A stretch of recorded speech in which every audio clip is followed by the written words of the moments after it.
주님 나를 지켜주시네. 아무것도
계십니다.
전능하사 천지를 만드신 하나님 아버지를 내가 믿사오며 그 외아들 우리 주 예수 그리스도를 믿사오니 이는 성령으로 잉태하사 동정녀 마리아에게 나시고 본디오 빌라도에게 고난을 받으사 십자가에 못 박혀 죽으시고 장사한 지 사흘 만에 죽은 자 가운데서 다시 살아나시며 하늘에 오르사 전능하신 하나님 우편에 앉아 계시다가 저리로서 산 자와 죽은 자를 심판하러 오시리라.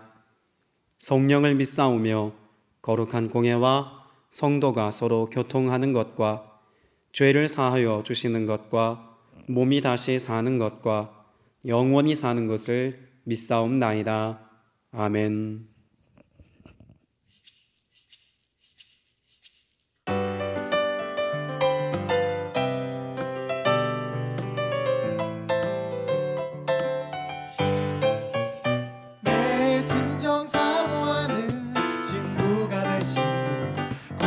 예수님은 아름다워라. 산 밑에 백합화요 빛나는 새벽별 주님 영원한 길어 주옵도다. 내 맘이 아플 적에 그 위로 되시며 나 외로울 때 좋은 친구라. 주는 저 산 밑에 백합 빛나는 새벽별 이 땅 위에 비길 것이 없도다.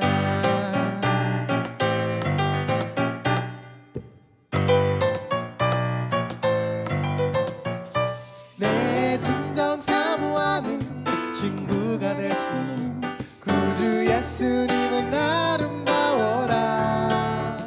산 밑에 백합화요 빛나는 새벽별 주님 영원할 길 아주 없도다.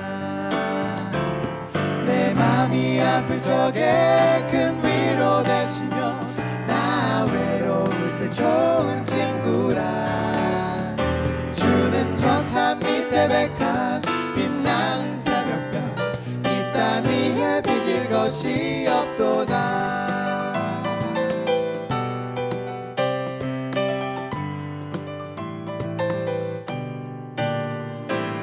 내 진정 사모하는 친구가 되시는 구주 예수님은 아름다워라. 산 밑에 백합화요 빛나는 새벽별 주님 영원할 길 아주 없도다.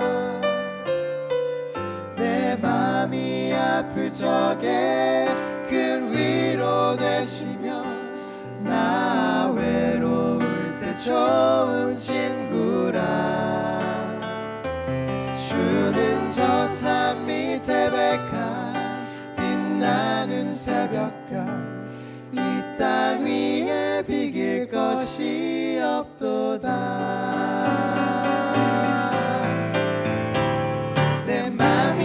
바쁠 적에 큰 위로 되시며 나 외로울 때 좋은 친구라. 주는 저 산 밑에 백합 빛나는 새벽별 이 땅 위에 비길 것이 없도다. 이 땅 위에 비길 것이 없도다. 이 땅 위에 비길 것이 없도다.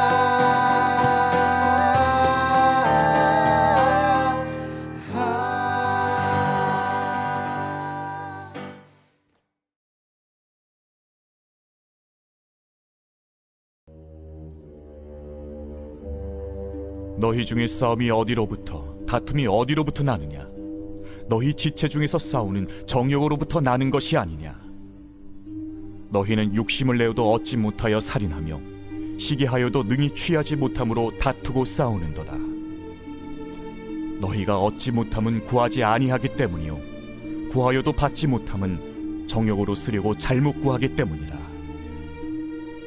가늠한 여인들아, 세상과 벗된 것이 하나님과 원수됨을 알지 못하느냐? 그런즉 누구든지 세상과 벗이 되고자 하는 자는 스스로 하나님과 원수되는 것이니라. 너희는 하나님이 우리 속에 거하게 하신 성령이 시기하기까지 사모한다 하신 말씀을 헛된 줄로 생각하느냐? 그러나 더욱 큰 은혜를 주시나니 그러므로 일렀으되 하나님이 교만한 자를 물리치시고 겸손한 자에게 은혜를 주신다 하였느니라. 그런즉 너희는 하나님께 복종할지어다. 마귀를 대적하라. 그리하면 너희를 피하리라. 하나님을 가까이 하라. 그리하면 너희를 가까이 하시리라. 죄인들아, 손을 깨끗이 하라. 두 마음을 품은 자들아, 마음을 성결하게 하라. 슬퍼하며 애통하며 울지어다. 너희 웃음을 애통으로, 너희 즐거움을 근심으로 바꿀지어다. 주 앞에서 낮추라. 그리하면 주께서 너희를 높이시리라.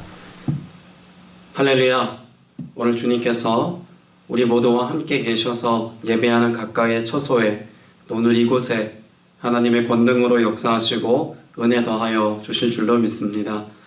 우리가 온라인으로 함께 예배 드릴 거라고는 계획한 바 없지만 하나님께서 우리의 예배를 이렇게 이끄셨다면 이것이 하나님의 뜻이고 또 하나님의 계획인 줄로 믿습니다. 이번 다니엘 기도 기간 동안에 한 간증자가 고백하죠. 하나님은 언제나 옳습니다. 그렇습니다. 우리가 원치 않는 어떤 상황과 마주하고 또 우리가 계획하지 않은 어떤 일들과 마주한다 할지라도 하나님의 선하심을 우리가 신뢰할 수 있고 또 이것을 믿음으로 받을 수 있다면 하나님이 행하시는 일들은 언제나 옳은 일입니다. 오늘 우리가 비대면으로 예배할 것을 계획하지 않았지만 이렇게 이끄셨다면 이 안에서 우리를 향하신 하나님의 뜻을 또 우리를 향하신 하나님의 사랑과 은혜를 발견하고 누리면 됩니다. 오늘 저와 여러분 모두가 주시는 하나님의 말씀 앞에서 하나님의 신실하심과 또 우리를 향한 뜨거운 사랑을 풍성히 누린 바 되어서 주님이 기뻐하시는 삶의 자리에 서는 복된 한 주간이 되시기를 주님의 이름으로 축복합니다. 우리 함께 예배하고 있는 가족들과 인사 나누겠습니다. 주님의 이름으로 사랑하고 축복합니다. 주님의 이름으로 사랑하고 축복합니다. 여러분, 가정에서 예배한다고 해서 우리 예배 태도가 결코 흐트러지지 않기를 원합니다. 주님이 보고 계시고 또 우리가 예배하는 그 가정이 지성소입니다. 하나님의 임재가 있고 하나님의 통치와 다스림이 있는 그런 예배의 현장입니다. 여러분, 이것을 우리가 생각하여서 가정에서 예배하는 이 순간에도 여러분의 복장을 단정히 하시고 또 예배하는 여러분의 태도가 주님 앞에 온전한 것 되기를 축복합니다. 오늘 저는 여러분들과 함께 읽은 야고보서 4장 1절 이하 말씀을 중심으로 친밀함을 원하시는 하나님이라는 제목으로 하나님 말씀 나누고자 합니다. 고린도후서 3장 5절 말씀에 보면 우리가 무슨 일이든지 우리에게서 난 것 같이 스스로 만족할 것이 아니니 우리의 만족은 오직 하나님으로부터 나느니라 라는 말씀이 있습니다. 사도 바울은 우리 그리스도인들이 성숙한 신앙인으로 살아가려면 무엇보다도 하나님 한 분만으로 만족하는 삶을 살아야 할 것에 관해서 말씀하고 있죠. 사도 바울 자신의 삶이 그러했습니다. 예수 그리스도를 만나기 이전 스스로 쌓아놓았던 모든 업적과 자신이 이루어놓은 성과와 자신의 학벌과 자신의 모든 성공과 부와 명예를 다 무엇같이 여겼다고 사도 바울은 고백하죠. 다 배설물과 같이 여겼노라고 고백하지 않습니까? 그것은 예수 그리스도를 만난 이후 지금 내 삶은 오직 예수님 한 분만으로 만족합니다. 나는 예수 그리스도께서 행하신 일들로 충분히 기뻐합니다. 나는 세상의 그 어떤 것들을 더 경험하거나 얻고자 함이 아니라 나는 예수 그리스도를 얻고 예수 그리스도와 동행하고 예수 그리스도의 말씀을 준행하고 사명을 감당하는 것으로 나는 기쁨을 누리고 만족을 누립니다. 라는 고백이 포함되어져 있는 것입니다. 우리 그리스도인들은 그런 점에서 사도 바울을 닮아가고자 하고 또 그렇게 닮아가야 할 줄로 믿습니다. 우리는 어떻게 하면 사도 바울과 같이 그렇게 예수 그리스도로 만족하는 삶을 살 수 있을까요? 하나님으로 만족하는 삶의 출발선에 서야 합니다. 그 출발선은 바로 하나님과 친밀함에 있습니다. 하나님과 친밀하게 지내는 것, 여러분 이것은 우리 스스로가 대단한 노력을 기울여야 이룰 일이라고 성경이 말씀하고 있지 않습니다. 혹은 내가 어떤 영적인 고행이나 수행을 통해서 도달해야 될 지경이라고도 말씀하고 있지 않습니다. 하나님과의 친밀함은 내가 이루려고 노력하여서 수고하여서 이룰 수 있는 것이 아니라 하나님 편에서 이루실 일이기 때문에 그렇습니다. 하나님만이 이루실 수 있다라는 측면보다 내가 하나님과 친밀함으로 살아가려고 하는 것보다 하나님께서 나와 친밀함으로 살아가기를 더 원하시고 더 이루기를 애쓰고 계시다라고 하는 관점에서 보아야 한다는 것입니다. 그런 나와 하나님과의 친밀함 사이에서 하나님께서 나를 다가와 나를 만나주시고 내게 역사하신다는 사실을 우리는 발견하고 인정하고 누리면 됩니다. 그런 하나님과 나와의 친밀함을 내가 발견하기까지 하나님 앞에 서는 삶을 살아갔던 한 인물을 우리는 성경에서 발견할 수가 있습니다. 야곱의 아내였던 레아라고 하는 인물을 통해서 알 수가 있죠. 레아는 야곱의 첫 번째 아내입니다. 사실 야곱은 레아의 동생이죠. 라헬을 사랑해서 결혼하기를 원했습니다. 그러나 당시 관습에 의해서 아직 언니인 레아가 결혼하지 않은 상태였기 때문에 동생 라헬과 야곱이 결혼하는 것은 불가능했습니다. 그래서 부득이 레아와 야곱이 먼저 결혼을 하게 되죠. 그리고 이후로 7년이 지난 뒤에야 야곱은 라헬과 결혼하게 됩니다. 자, 그러면 야곱의 관점에서 생각해 보자면 레아는 어떤 사람이었을까요? 원치 않는 아내였다. 혹은 사랑하지 않은 아내였다라고도 말할 수 있지 않겠습니까? 여러분, 이 레아가 남편의 사랑을 갈망하고 남편으로부터 사랑받기 위해서 또 그 안에서 만족을 누리기 위해서 부더듬어 애썼던 삶의 태도는 너무나 당연한 삶의 모습이라고 보아야 할 것입니다. 그러나 레아는 그 속에서 단지 남편의 사랑을 회복하기까지 시간만 보내는 것이 아니라 하나님으로 인하여 만족하는 삶에 도달하기까지 그 삶이 하나님의 다루심 속에 있으며 성경은 기록하고 있습니다. 남편에게 사랑받기 위해서 레아는 열심히 아들을 낳았습니다. 그래서 총 7명의 아들을 낳게 되죠. 창세기 29장에 보면 그런 7명의 아들 가운데 첫 번째 아들부터 넷째 아들까지의 이름이 기록되어져 있고 그 과정에 관하여 말씀하고 있습니다. 이 첫째부터 넷째까지의 아들의 이름을 보면 레아가 얼마나 남편의 사랑을 갈구했는지를 알 수 있고 더불어서 그 과정 속에서 하나님과 어떻게 친밀함으로 하나님과 관계 안에서 만족하는 삶을 회복했는지를 그 이름들을 통해서 알 수가 있습니다. 야곱과 레아 사이에서 나왔던 첫 번째 아들의 이름은 르우벤이죠. 르우벤이라고 하는 이름의 뜻은 보다라는 의미를 갖고 있습니다. 이 보다라고 하는 의미를 더 정확하게 직역을 하자면 르우벤이라는 이름을 직역해서 설명하자면 이런 뜻입니다. 아들이 태어난 것을 보라. 르우벤이라고 하는 이름의 뜻은 그렇게 레아가 야곱에게 외치듯 이제 아들이 태어난 것을 좀 보십시오 라고 하는 이름의 뜻을 갖고 있다는 겁니다. 그러니까 지금 이 루벤이라고 하는 이름을 통해서 레아의 마음 상태가 어떠하다는 것을 짐작해 볼 수가 있죠. 아들을 낳았으니 나와 사랑의 관계 안에 있어야 하지 않겠습니까? 라고 하는 간절한 기대가 묻어 있다는 것을 볼 수 있습니다.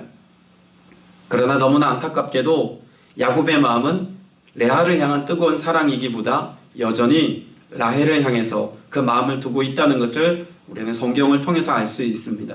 그래서 또 아들을 갈망하여 낳게 되죠. 두 번째 아들의 이름은 시므온입니다. 시므온이라고 하는 이름은 듣다라고 하는 단어에서 파생된 이름입니다. 자, 여기 듣다라는 이름을 지었던 이유가 무엇일까요? 첫째 아들 르우벤을 낳았음에도 불구하고 야곱의 시선은 레아가 아닌 라헬에게 있습니다.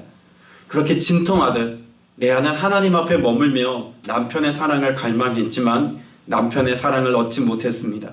아들을 낳았음에도 불구하고 사랑을 얻지 못했던 레아, 하나님 앞에 슬픔과 탄식을 가지고 머물러 기도하는 동안 하나님의 음성을 듣습니다. 어떤 음성이었을까요? 나를 위로하는 하나님의 음성, 여전히 곁을 지키시고 버리지 아니하신다는 하나님의 사랑의 음성, 이런 것들을 레아는 들을 수 있었다는 말 아니겠습니까? 그리고 결국 세 번째 아들을 또 낳게 됩니다. 세 번째 아들의 이름은 레위입니다. 레위라고 하는 이름은 친밀해지다, 애착하다라고 하는 말에서부터 파생된 이름입니다. 히브리어의 에라브라고 하는 단어에서 파생된 이름이죠.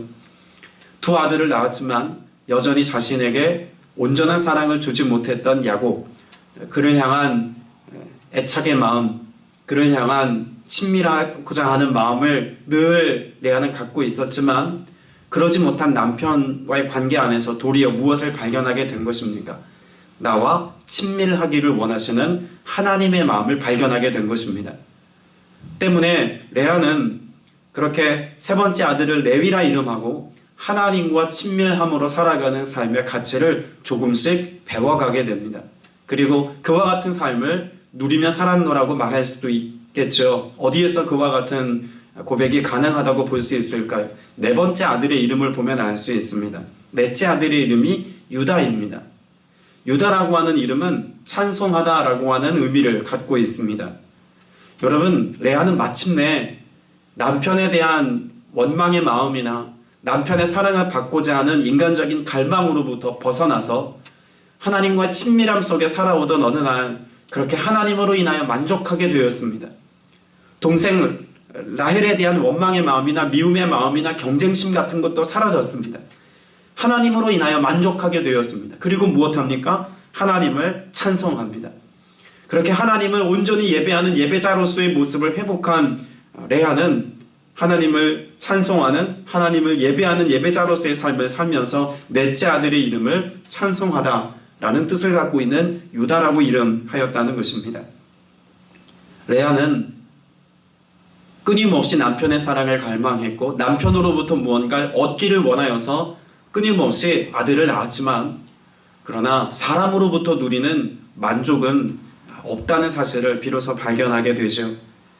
인생의 결핍한 영역이 있어서 그 결핍의 영역을 나의 수고와 노력으로 열심히 채워보려고 하지만 끊임없이 뭔가 노력하고 수고해도 그 결핍의 문제는 일시적으로 채워질 뿐이지 온전한 만족이라고 말할 수 없는 것이었다는 겁니다. 그런데 레아는 하나님과 친밀함의 시간을 보내는 동안 삶의 아픔과 탄식의 문제를 가지고 하나님 앞에 엎드려 간구하는 동안 하나님과 친밀함을 이루게 되었고 그 하나님과의 친밀함 속에서 진정한 내 인생의 결핍의 문제가 해결되어지는 참 만족을 경험했다라고도 말할 수 있다는 것이죠. 우리의 삶의 모습도 이 레아의 모습과 별반 다르지 않습니다. 우리 스스로도 끊임없이 결핍의 문제를, 내 인생의 만족을 위해서 끊임없이 뭔가를 더 낳으려고 하고 더 얻으려고 하고 더 쌓으려고 합니다. 그러나 그와 같은 우리의 수고로움과 우리의 열정과 노력에도 불구하고 우리의 삶의 그 결핍의 문제, 우리 안에 해결되지 못하는 그런 갈증의 문제가 온전하게 해결되지 않는다는 것입니다. 오늘 우리의 삶 가운데 그 비고 비인 마음, 그 결핍의 마음을 채울 수 있는 분은 오직 하나님 한 분뿐입니다. 하나님으로 만족하기까지 하나님 앞에 더 가까이 나아가는, 하나님과 친밀함으로 살아가는 삶을 살아가야 한다고 오늘 레아는 우리에게 그렇게 웅변적으로 자신의 삶을 통해서 말해주고 있다고 볼 수 있습니다. 앞서 전제했던 것처럼 그렇게 하나님과 나와의 친밀함의 관계는 내가 원하는 것보다 하나님 편에서 이것을 더 원하신다는 것이 너무나 다행스러운 일이죠. 오늘 본문의 말씀은 그렇게 나와 친밀함으로 관계하기를 원하시는 하나님의 마음을 잘 담아내고 있습니다. 먼저 5절의 말씀을 다시 읽겠습니다. 시작. 너희는 하나님이 우리 속에 거하게 하신 성령이 시기하기까지 사모한다 하신 말씀을 헛된 줄로 생각하느냐. 5절에서 하나님은 질투하시는 하나님이라고 말씀하고 있습니다. 왜 하나님의 마음을, 우리를 향한 하나님의 사랑을 질투라고 하는 단어를 사용해서 설명하려고 했을까요? 그만큼 우리를 뜨겁게 사랑하시고 또 한편으로는 우리가 하나님을 사랑할 때 그 하나님에 대한 사랑이 나누어지기를 원치 않으시는, 그러니까 나를 향한 하나님의 온전한 사랑, 뜨거운 사랑이 이 질투라고 하는 단어 속에 포함되어졌다고 볼 수 있을 겁니다. 이 구약 성경에서 하나님을 설명할 때 하나님의 질투하심을 설명하고 있는 구절은 총 5번 정도 등장합니다. 그런데 이 5번 질투하시는 하나님에 대해서 말할 때마다 항상 한 가지 상황과 늘 연관되어서 이 질투하시는 하나님을 설명합니다. 어떤 상황일까요? 바로 우상숭배입니다. 그 우상숭배는 엄밀한 의미에서 영적인 간음이죠. 대표적인 하나님의 말씀이 출애굽기 34장 14절의 말씀인데, 너는 다른 신에게 절하지 말라. 여호와는 질투라. 이름하는 질투의 하나님이니라 라고 말씀하고 있습니다. 하나님께서 우리에 대한 사랑이 나누어지기를 원치 않으셨고, 그래서 오직 하나님만 바라보는 신앙의 고백을 가지고 하나님 앞에 서 있기를 하나님이 원하신다 라고 말할 수 있을 것입니다. 이 원어적인 의미로 보아도 하나님의 질투라고 말할 때 이 질투는 하나님의 열심, 하나님의 열정, 이런 내용들을 담고 있는 단어입니다. 우리를 열렬히 또 뜨겁게 사랑하신다 라고 하는 의미로 볼 수 있다는 거죠. 그래서 모세는 신명기 4장 24절 말씀에서 우리를 향한 하나님의 그 뜨거운 사랑을 소멸하는 불이라고도 설명합니다. 여러분, 육신의 부모도 자녀를 향해서 마음이 뜨거워질 때가 있습니다. 언제일까요? 자녀가 많이 병들었거나 아팠을 때, 혹은 자녀가 어려운 일을 만나게 되었을 때, 혹은 자녀가 스스로 힘으로 감당할 수 없는 그런 큰 위기 가운데 놓였을 때 부모의 마음은 불붙듯이 뜨거워집니다. 하다못해 한 끼 식사를 안 해도 그 마음이 애달퍼서 어떻게든 밥 한 끼 먹이려고 쫓아다니는 부모의 마음이 뜨거운 사랑의 마음 아니겠습니까? 성경에는 이와 같은 우리를 향한 하나님의 열정과 하나님의 열심에 관한 내용들이 가득 기록되어져 있습니다. 이스라엘 백성들이 하나님 앞에 범죄함으로 포로로 끌려갔던 시기가 있습니다. 이방 민족들은 그런 포로가 되어 끌려가던 이스라엘 백성들을 조롱합니다. 비난합니다. 하나님의 능력 없음에 대해서 조롱하기도 하죠. 근데 그와 같은 이방 민족에 대해서 하나님이 뭐라고 말씀하고 계실까요? 하나님께서는 하나님의 이름을 위하여 하나님의 열심으로 반드시 그들이 다시 돌아오게 할 것이라고 말씀합니다. 그러니까 애초에 하나님은 그들을 벌하시는 데 목적이 있는 게 아니라는 것을 알 수가 있죠.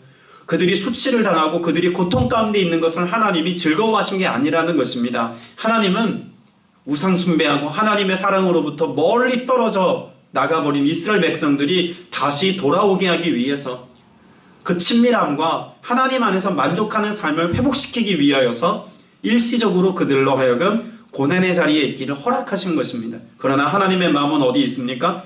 에스겔 39장 25절 말씀에 보면 내가 이제 내 거룩한 이름을 위하여 열심을 내어 야곱의 사로잡힌 자를 돌아오게 하며 이스라엘 온 족속에게 사랑을 베풀지라. 하나님은 예언서 말씀을 통해서 예언자들의 입술을 통해서 반드시 끝내 돌아오게 할 것이라고 말씀합니다. 그래서 무엇하게 하시겠다고 말씀합니까? 내 사랑의 관계 안에서 내가 베푸는 사랑을 풍성히 누리게 하시겠나라고 약속하고 있습니다. 여러분, 이것을 보면 우리를 향한 하나님의 구원도 다르지 않다는 것을 알 수가 있습니다. 내가 하나님께 대하여 뭔가 열심을 냈기 때문에 하나님과 사랑의 관계를 유지하며 살아가는 것이 아니라 내가 하나님 앞에 말씀을 잘 지키고 준행하는 그런 철저히 영적인 삶을 스스로 선택하였기 때문에 하나님이 우리를 구원하시겠다고 말씀하고 계신 게 아니죠. 그보다 더 위대한 전제가 있습니다. 우리를 향한 하나님의 뜨거운 열정과 애끓는 사랑이 있었기 때문에 우리가 흉내낼 수 없는 그런 예수 그리스도의 십자가 사랑과 고난받으심을 통한 회복의 역사가 우리의 삶 가운데 은혜로 주어졌기 때문에 우리는 구원의 역사 가운데 있게 된 것이고 하나님의 자녀 권세를 누리는 삶을 오늘도 살고 있는 줄로 믿습니다. 그런 점에서 우리는 나를 향해서 그 뜨거운 사랑으로 다가오시는 하나님의 사랑을 갈망해야 합니다. 우리 조인경 간사님 기도했던 기도 제목 가운데 하나님 나 좀 편애해 주세요 라고 하는 그 기도 제목이 한동안 마음 가운데서 쉬 지워지지 않고 계속 묵상이 되었고 저도 그런 기도를 드렸습니다. 하나님을 갈망합니다. 하나님 임재하셔서 나를 주관하여 주옵시고 나를 다스려 주옵소서. 세상의 것에 결코 눈 돌리지 아니하고 헛된 것에 마음 두지 아니하고 내 인간의 연약함과 완악함에 사로잡혀서 스스로 그와 같은 연약함을 합리화하며 살아가는 것이 아니라 하나님의 뜨거운 사랑에 압도당하여서 주님의 약속의 말씀에 내가 매이고 붙들린 바 되어서 오직 성령의 인도하심을 따라 살아가는 그 거룩한 열정과 뜨거운 사랑에 잠식당한 삶을 내가 살게 하여 주옵소서. 그것을 하나님 앞에서 간절히 기도하는 시간을 갖기도 했습니다. 저는 오늘 예배하는 저와 여러분 모두가 그런 하나님을 향한 갈망을 가지고 나아갈 수 있기를 축복합니다. 하나님의 임재 안에서 하나님의 사랑과 그 은혜에 압도당하는 축복을 누릴 수 있기를 간절히 소망하고 기도합니다. 세상의 그 무엇으로도 대체할 수 없는 하나님의 말씀과 은혜로 인하여 기쁨을 누리는 저와 여러분 다 되어서 특별히 이번 한 주간을 살아가는 동안 하나님이 그렇게 나를 편애해 주셨습니다. 하나님이 그렇게 나를 뜨겁게 만나 주셨습니다. 세상의 그 어떤 것으로도 위로받을 수 없고 힘을 내지 못했던 나였는데 오직 하나님의 임재와 하나님의 말씀과 은혜 안에서 내가 회복을 경험하고 은혜를 누리었습니다. 고백할 수 있고 찬양할 수 있고 기쁨의 고백을 선포할 수 있는 여러분 다 되시기를 주님의 이름으로 축복합니다.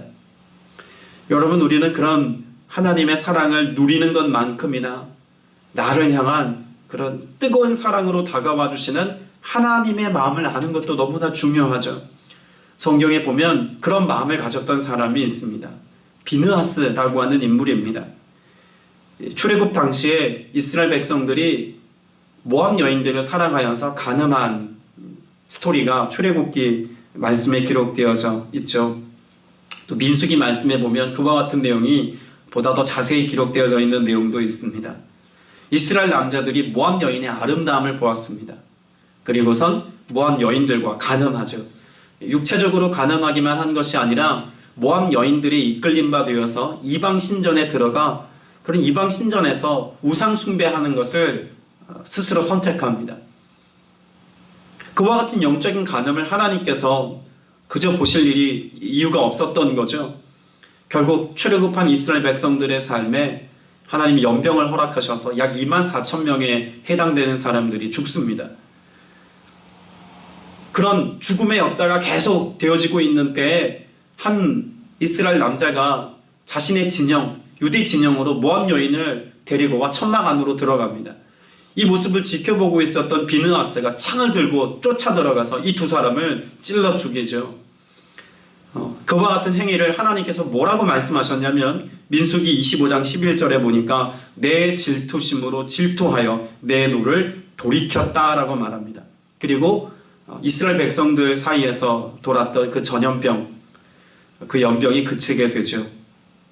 하나님께서는 그런 비느하스의 모습을 가리켜서 하나님의 질투를 위하여 그가 질투하였다라고 그렇게 표현하기도 합니다.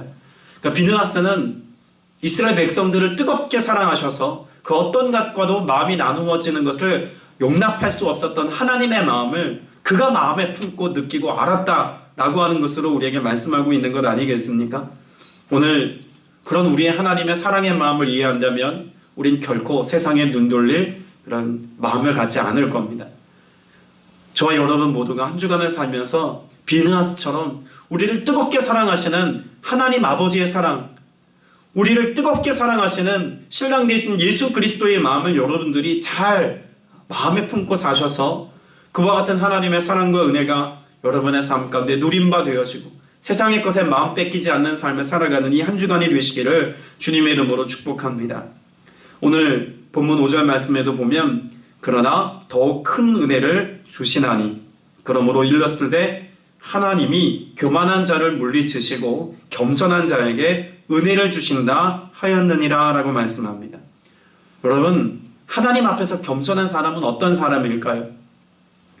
하나님이 나와 사랑의 관계 안에서 그 친밀함으로 다가와 내 삶의 주인이 되어주시고 나와 함께 하셔서 역사하시고자 하실 때 내 주인의 자리를 기꺼이 내어드리고 나를 사랑하셔서 나와 가까이 함께 하시는 그 주님의 은혜를 찬송하고 예배하는 사람, 그런 하나님의 사랑을 인정하고 갈망하는 사람이 겸손한 사람 아니겠습니까?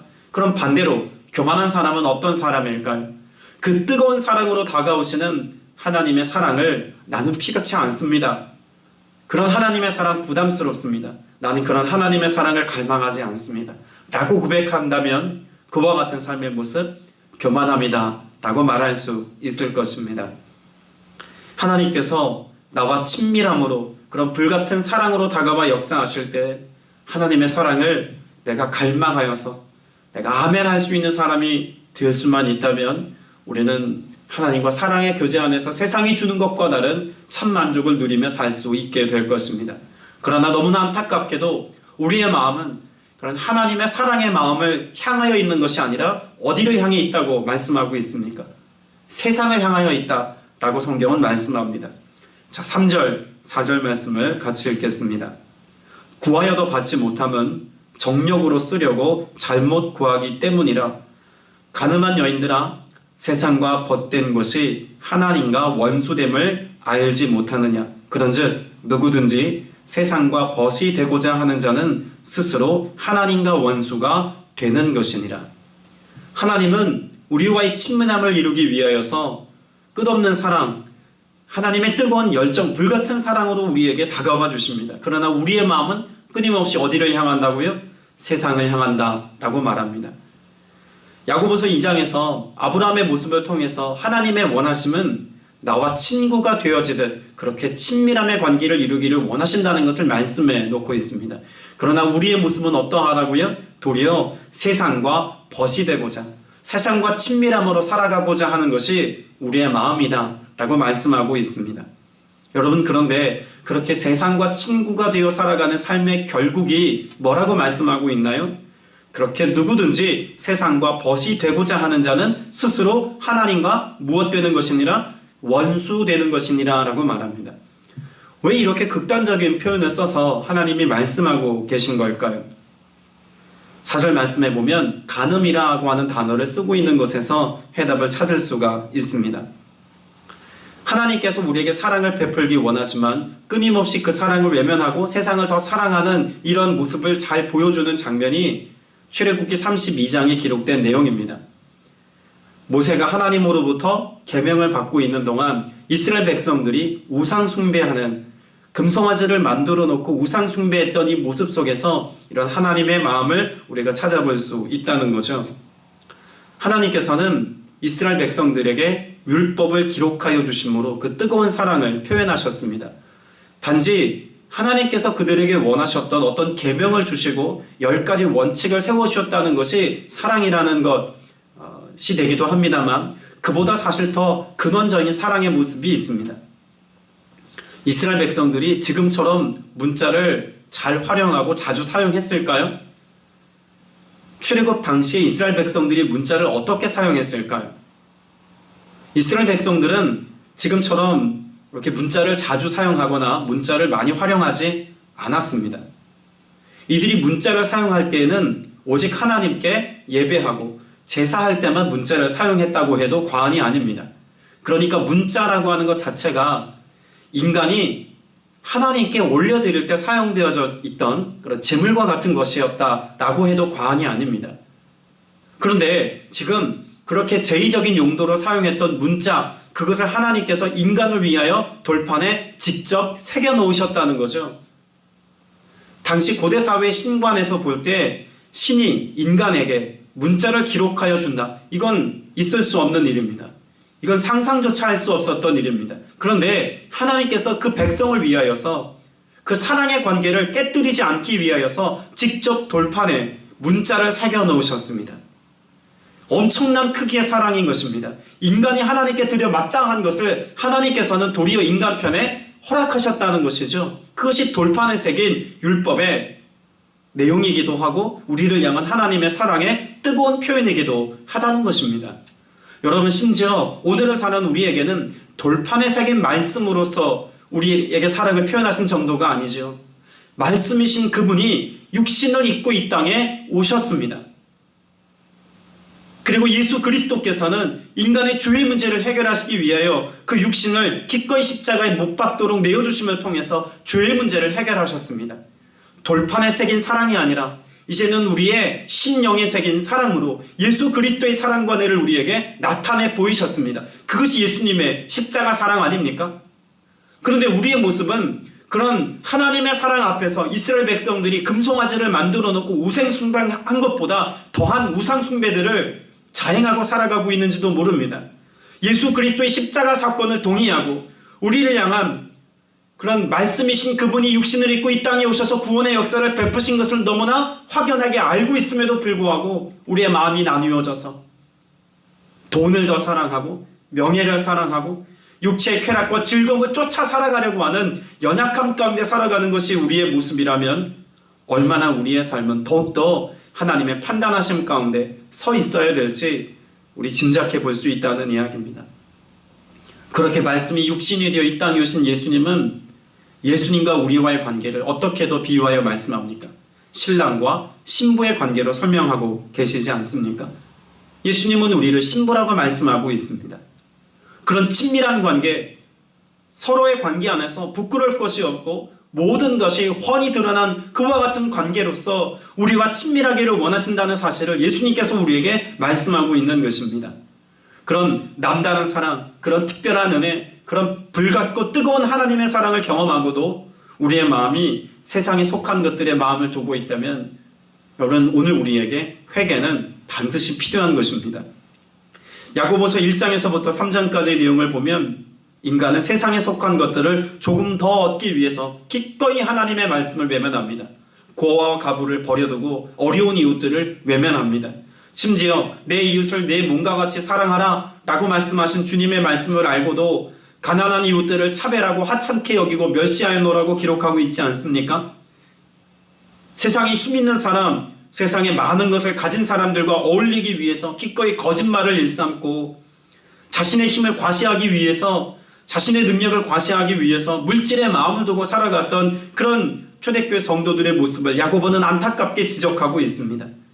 선한 열매를 맺은과 같이 자신의 삶의 모습을 통하여서 예수 그리스도를 나타내야 함에도 불구하고 이방 땅에서 살고 있는 동안, 그렇게 디아스포라로 이방 땅에 머물러 있는 동안 육체의 쾌락과 즐거움을 위해서 기꺼이 분쟁하고 다툼의 자리로 나아가는 그들의 모습을 야고보 사도는 안타깝게 지적하고 있는 말씀도 기록해두고 있습니다.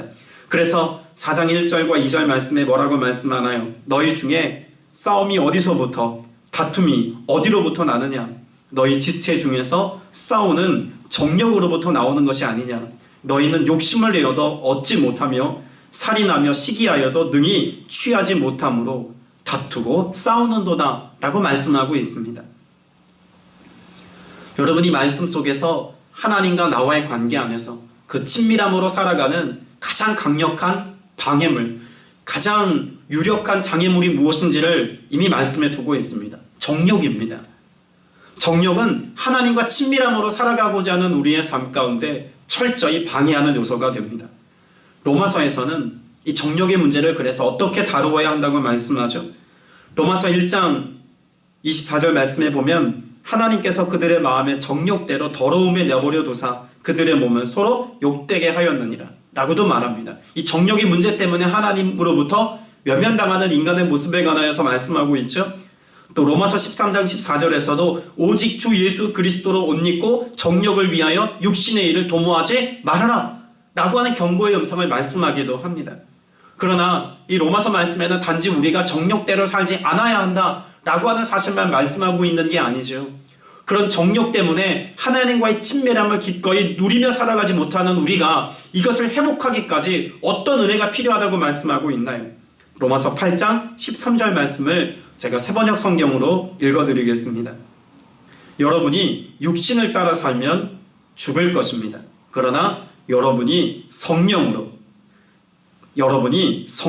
몸의 행실을 죽이면 살 것입니다.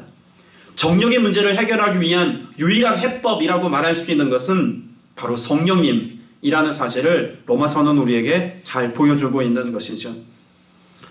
그렇게 성령께서 우리 안에 임재하셔서 우리 마음을 전혀 새롭게 창조하시고 우리 마음 가운데 임재하셔서 주권자로 역사하실 때만 우리의 마음이 하나님께 대하여 세상과 나뉘어지지 않는다고 말씀하고 있는 것입니다.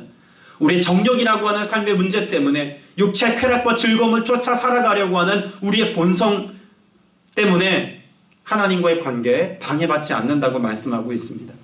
여러분, 이것은 오직 성령께서 하시는 일입니다. 그러므로 우리가 성령님을 사모해야 합니다. 성령이 임재하심을 갈망해야 합니다. 성령님 오셔서 나를 통치하시고 다스려 주옵소서. 오늘도 우리가 뜨겁게 기도해야 합니다. 여러분이 한 주간을 살면서 오직 하나님으로 만족하고 예수 그리스도의 사랑에 우리가 기뻐하고 즐거워하며 이것으로 충분합니다라는 고백을 가지고 예배자로서의 삶을 살아가자면 반드시 성령의 인도하심을 받아야 합니다. 성령께서 우리에게 역사하시는 그 은혜를 누리며 살아야 합니다. 그러므로 이 한 주간을 살면서 이 은혜를 얻기까지 필요하다면 여러분 골방으로 들어가 이 은혜를 누리기까지 뜨겁게 기도하십시오. 이런 주님과의 사랑의 관계를 누리기까지 말씀 앞에서 여러분의 삶을 철저히 발견하시고 탄식하시고 하나님의 은혜를 갈망하며 믿음의 고백을 가지고 나아갈 수 있는 이 은혜를 회복하며 살아가는 여러분 다 되시기를 주님의 이름으로 축복합니다. 그래서 오늘 본문 말씀에 보면 하나님과 친밀함으로 살아가기까지 단지 성령께서 역사하시니 우리는 아무것도 하지 않아도 된다고 말씀하고 있는 게 아닙니다. 7절부터 10절까지 말씀을 보면 그런 하나님과의 친밀함을 위해서 우리가 해야 할 것들에 관하여 말씀하고 있죠. 여러분, 이 7절부터 10절까지가 많은 내용을 기록하고 있는 것 같지만 그 실천 사항들을 요약하면 사실 한마디로 요약이 가능합니다. 따라서 고백합시다. 우리의 연약함을 인정하라. 그렇습니다. 우리의 연약함을 인정하라고 말씀하고 있습니다. 하나님께 복종해야 합니다. 하나님 앞에 자신의 약함을 인정하고 낮아져야 합니다. 그러면 뭐 하시겠다고 말씀합니까? 하나님께서 우리를 가까이 하시겠다고 말씀합니다. 그리고 하나님께서 우리를 가까이 하실 뿐만 아니라 그렇게 하나님께 복종하고 연약함을 인정하여 낮아질 때 하나님이 함께 하심으로 더 이상 마귀의 권세가 우리의 삶 가운데 침범하지 못할 것이라고까지 말씀하고 있습니다. 여러분, 우리가 영적인 싸움을 싸우고 또 그래서 우리의 삶 가운데 일어나는 수많은 세상의 도전 앞에서 승자로 살아가기 위해서는 다른 방편이 있는 게 아닙니다. 하나님을 가까이 하는 것입니다. 하나님과 친밀한 사람, 예수 그리스도의 은혜로 만족할 수 있는 사람, 예수 그리스도께서 우리에게 허락하신 구원의 감격과 기쁨으로 충분한 삶을 누리며 살아가는 사람, 바로 이와 같은 성령의 사람에게는 마귀가 쫓겨나간다고 분명히 성경이 약속하고 있는 것이죠. 9절에서 슬퍼하며 애통하며 울라, 웃음을 애통으로 즐거움을 근심으로 바꾸라 라고 하는 메시지도 교만한 우리 자신에 대한 탄식 아니겠습니까? 하나님을 필요 없다고, 그 은혜 따위 내게는 지금 당장 그렇게 간절히 원하는 것이 아니라고 치부하며 살아갔던 우리의 탄식입니다. 오늘 우리가 또다시 눈물을 흘리며 회개해야 할 이유가 있다면 바로 이 문제 아니겠습니까? 여러분, 야고보서는 예수 그리스도를 알지 못하는 사람들에게 혹은 막 신앙생활을 시작한 성도들에게 권면한 말씀이 아닙니다. 이미 예수 그리스도를 믿고 주 안에서 믿음의 삶을 살아가고 있는 성숙한 그리스도인이 되어져야 할 믿음의 사람들에게 선포되고 있는 말씀입니다. 그런데 그런 그들을 향해서 야고보 사도는 무엇하라고 말씀합니까? 슬퍼하며 애통하며 울라고 말씀합니다. 웃음을 애통으로 즐거움을 근심으로 바꾸라고 말합니다. 그렇게 슬픔에 젖어 살라는 이야기가 아니라 하나님으로 만족하지 못하는 인생, 예수 그리스도로 충분한 인생임에도 불구하고 끊임없이 육신의 정욕과 안목의 정욕과 이상의 자랑에 세상의 가치에 마음 뺏기며 살아가는 우리가 이와 같은 삶을 청산하기까지 마음을 찢고 애통함으로 주님 앞에 나아가야 한다고 말씀하는 것 아니겠습니까? 그런데 정말 놀라운 것은 10절의 말씀입니다. 그렇게 나의 약함을 인정하고 탄식할 때 하나님과의 친밀함을 회복하는 것은 물론이거니와 우리에게 무엇을 약속하고 있을까요? 10절 말씀 같이 읽어봅니다. 주 앞에서 낮추라. 그리하면 주께서 너희를 뭐 하시리라? 높이시리라. 내가 하나님으로 만족한 삶을 회복하기를 원합니다. 예수 그리스도로 충분한 삶을 살기를 원합니다. 그렇게 탄식하며 주님 앞에 엎드릴 때 비로소 주님께서 우리를 찾아와 만나주실 뿐만 아니라 우리를 세상 가운데서도 높여주시고 하나님 안에서 누리는 만족만큼이나 세상에 필요로 하는 것들을 우리에게 공급하셔서 만족하는 삶을 살게 하시겠노라고 말씀하고 있습니다. 여러분 14절 이하에서 말씀하고 있는 것처럼 사실 우리의 인생은 다 잠깐 보이다가 사라지는 안개와 같은 인생들입니다. 그런 우리가 무엇을 할 때 위대한 인생, 만족스러운 인생이라고 하는 인생의 결론을 내릴 수 있다고 성경은 말씀하고 있을까요? 야고보 사도는 이미 야고보서 1장 5절에서 말씀하고 있습니다. 여호와께 구하라. 뭐 하라고요? 여호와께 구하라. 그리하면 하나님께서 그 구하는 자들에게 모든 필요로 하는 것들을 채우시겠노라고 말씀하고 있습니다. 우리 마음이 하나님과 세상 사이에서 갈팡질팡하고 있을 때 하나님께 대한 우리의 마음을 회복하고 하나님의 은혜를 갈망하고 하나님의 사랑을 누리고자 하는 마음을 가지고 나아가면 하나님은 그와 같은 우리의 마음 가운데 응답하시고 역사하셔서 온전한 사랑 베푸시겠다고 약속하고 계십니다. 야고보서 5장에서는 우리가 기도할 때 특히 우리의 육신의 질병과 연약함의 문제를 가지고 하나님 앞에 나아가 간절히 구할 때에도 그 병자를 낫게 하시는 하나님의 은혜 허락하시겠노라고까지 우리에게 약속하고 계십니다. 서로가 기도할 때, 서로가 연약한 자들을 위하여 기도할 때 그러한 병낫기를 위하여 기도하는 그 간구에 하나님의 역사하심과 하나님의 자비와 하나님의 능력을 선하게 나타나시게 하겠다고까지 약속하고 계신 것 아니겠습니까? 오늘 저와 여러분의 삶 가운데 나의 만족을 위해서 세상에서 뭔가 더 열심히 하는 것보다 하나님 앞에 엎드려 기도하는 일에 더욱더 열심을 낼 수 있는 여러분 되시길 축복합니다. 세상에서 성공을 이루기 위하여서 많은 시간을 할애하여 살아가는 것만큼이나 오늘 하나님 앞에서 하나님이 행하실 일들을 기대하며 말씀 앞에 서며 깨어 기도하는 삶을 선택할 수 있는 여러분 되시길 축복합니다. 그때 하나님으로 인하여 만족하는 삶을 사는 우리에게 세상에서도 하나님의 은혜로 인하여 만족하는 삶을 살게 하시고 우리를 통해서 하나님이 영광 받으시기까지 우리를 높은 자리에 두시는 이 하나님의 역사가 있다는 사실도 여러분 삶으로 누릴 수 있게 되시기를 주님의 이름으로 축복합니다. 말씀을 맺습니다.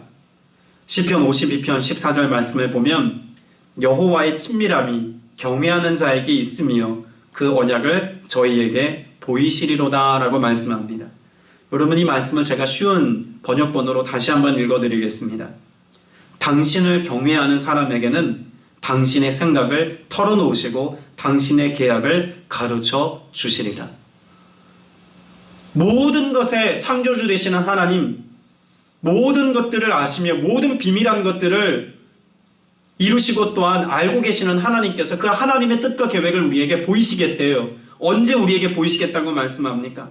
하나님과 친밀함으로, 그렇게 하나님을 경외함으로 살아가는 자들에게 하나님은 하나님의 뜻 보이기를 주저하지 아니하시고 하나님의 계약과 하나님의 뜻을 우리에게 나타내시고 알게 하시겠다고 분명히 말씀하고 있습니다.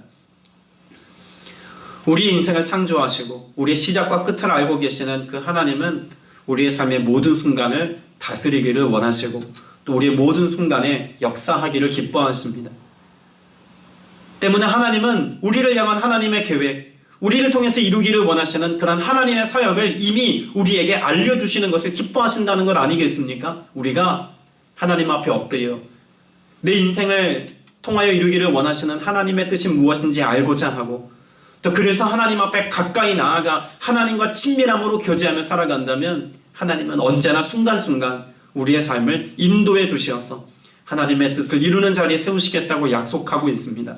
바라기는 이 한 주간을 살아갈 때 하나님과 친구와 같이 하나님과 친밀함으로 성령의 교통하심 속에 살아갈 수 있는 여러분 되시기를 축복합니다. 하나님은 우리에게 하나님이 갖고 계신 뜻과 비밀한 것들을 감추기를 원하지 않으십니다. 도리어 말씀하기를 기뻐하십니다. 이번 한 주간의 삶을 경영하시는 하나님 앞에 여러분의 삶을 철저히 맡긴 바 되어서 이 은혜를 풍성히 누리며 사는 저와 여러분 다 되시기를 주님의 이름으로 축복합니다.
기도드리겠습니다. 은혜가 풍성하신 아버지 하나님, 오늘 예배한 사랑하는 권속들의 삶이 세상이 아닌 하나님과 친밀함으로 살아가기를 간절히 소망합니다. 주님의 말씀을 사모하며 주님 앞에 간절히 기도하여 주님과 교통하고 교제하는 것이 그 어떤 것보다 기쁨이 되어지기를 원하며 성령 인도하심을 따라 순종의 길을 살아가는 것이 우리에게 참 만족이 되어지는 은혜 누리기를 간절히 소망합니다. 주님, 우리의 마음이 세상과 하나님 사이에서 나뉘어지지 않게 하여 주옵소서. 온전한 마음으로 주를 경외하며 주님을 뜨겁게 사랑하는 믿음의 삶을 살아가게 하여 주옵소서. 성령님 오셔서 이 놀라운 일들을 이루어 주시기를 원합니다. 그 풍성한 은혜와 사랑의 역사 나타내 주시기를 원합니다. 주님 오셔서 우리 안에 이 놀라운 영광의 역사 나타내 주실 때 한 주간 주님이 우리에게 가르쳐 주시는 그 인생의 비밀한 것들을 깨달아 알며 살며 그래서 하나님의 뜻을 이루는 기쁨 가운데 살아가는 모두가 되게 하여 주시옵소서. 주님, 더욱더 주님을 갈망합니다. 한 주간 살아가는 모든 순간에 임재하시고 함께 하시고 역사하셔서 오직 주님으로 인하여 만족하는 삶을 살아가는 믿음의 권속들 다 되게 하여 주옵소서. 우리의 간절한 기도 주님이 들으시고 응답해 주심에 감사드립니다. 귀한 예물 구별하여 드리오니 주님께서 이 예물을 기쁘게 흠양하여 주시옵고 주님 앞에 물질뿐만 아니라 그들의 삶을 구별하여 드리며 우리의 삶의 전 존재를 구별하여 주님께 기쁨으로 드릴 수 있는 복된 하나님의 권속들 다 되게 하여 주옵소서. 우리의 간절한 기도에 응답하시고 내 베푸심에 감사드리옵고 살아계신 우리 구주 예수 그리스도 이름으로 간절히 기도드렸사옵나이다. 아멘. 하늘에 계신 우리 아버지여, 이름이 거룩히 여김을 받으시오며 나라가 임하시오며 뜻이 하늘에서 이루어진 것 같이 땅에서도 이루어지이다. 오늘 우리에게 일용할 양식을 주시옵고 우리가 우리에게 죄 지은 자를 사하여 준 것 같이 우리 죄를 사하여 주시옵고 우리를 시험에 들게 하지 마시옵고 다만 악에서 구하시옵소서. 나라와 권세와 영광이 아버지께 영원히 있사옵나이다. 아멘.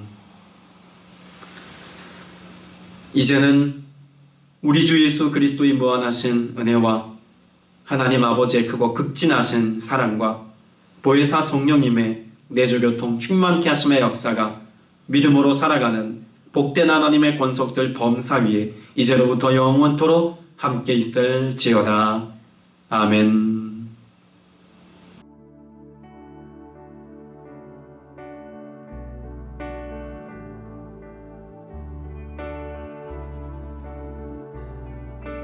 나의 예수 온 맘 다해 사랑해요. 나의 예수 온 맘 다해 경배해요. 예수님께 온 맘 다해 순복해요. 영원토록 찬양을 드립니다. 나의 예수 온 맘 다해 사랑해요. 나의 예수 온 맘 다해 경배해요. 예수님께 온 맘 다해 순복해요. 영원토록 찬양을 드립니다. 당신을 순교하고 아름다운 주이십니다. 거룩하고 사랑스러운 능력과 영광의 주이십니다. 하늘과 땅이 주 찬양해. 영광의 왕은 영원한 주, 평화의 왕자, 모든 만물의 주, 영원토록 주님을 높이세. 나의 예수 온 맘 다해 사랑해요. 나의 예수 온 맘 다해 경배해요. 예수님께 온 맘 다해